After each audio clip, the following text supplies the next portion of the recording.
So if I want to turn my feet out like that, that's fine, but now I have to activate. I have to press my knees back. Do you see how I just lifted the arches of my feet? Hi gang, Denise here. Welcome to Pose of the Week. Today I wanted to go into what we know as goddess pose or the deep squat. And the reason I'm doing this is because so many people talk about how everybody has to squat differently. Well, number one, we're not loading, 100 kilos on our shoulders in yoga. So that's one thing we don't have to worry about. But what I want to draw your attention to is the fact that, we have different hips, everybody, has the neck of the femur. It could be retroverted, which would make your feet quite likely turn out. Some people have an anteverted femoral head and they might toe in more naturally.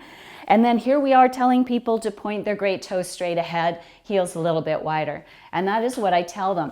And the reason I do that is because if you just do this with me, if you turn your feet out like that, you can't get any torque. It's really hard to get any activation that would help you lift the arch of your foot. Compare it to turning your feet forward. And now you can get lots of activation. So we want to support our joints by tapping into our fascial lines. And you can't literally do that until your foot gets into a better position. So yeah, people have different angles, but that just means they're going to make slight adjustments. So, I've had people say, well, what position should the feet be in goddess pose? And that will have something to do with their hip joint. But if what we're seeing is the feet turned out like this, can you see how my arch just falls in? That's not because of my hips. That's because I'm not activating my lateral lines. So if I want to turn my feet out like that, that's fine, but now I have to activate. I have to press my knees back. Do you see how I just lifted the arches of my feet? And now I'm active. I'm not just sort of sagging or collapsing into this posture. I also want to make sure that my talus isn't sliding in and flattening my arch there too. So I would recommend that somebody who is retroverted, very, very naturally turned feet out, to just work toward bringing the toes forward as much as you can. You're going to get more support for your arch, your ankle, your knee, and your hip if you do that. For some people, it's just a habit in their body. It's not a bony formation anyways.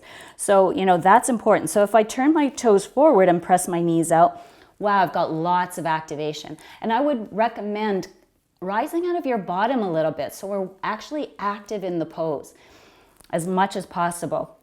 It's fine if you want to text here or put on your makeup in this position. That's fine, as long as you can be super active here, because this is really important for all of these joints. And you want to get them in a good position and well supported.